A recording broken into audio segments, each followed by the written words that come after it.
Davlatimiz rahbari tomonidan ta'lim sohasiga juda katta e'tibor berilyapti.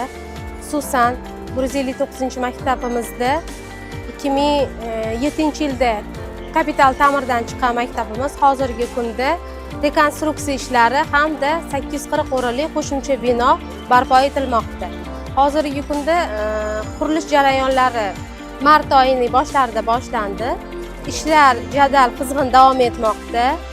Yangi o'quv yilidan zamonaviy, jihozlangan, ta'mirlangan maktabimiz o'z faoliyatini boshlaydi.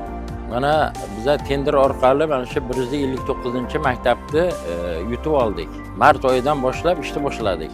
50 yildan oshiq remont bo'lmagan maktab aholi juda og'ir edi.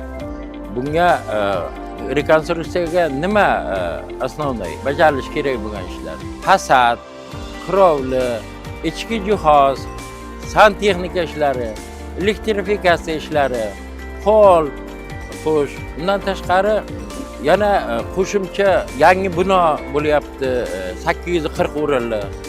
O'shani ham nasib etsa bitkari jihozlab hammasini shu 20-iyullarga qadar topshiramiz.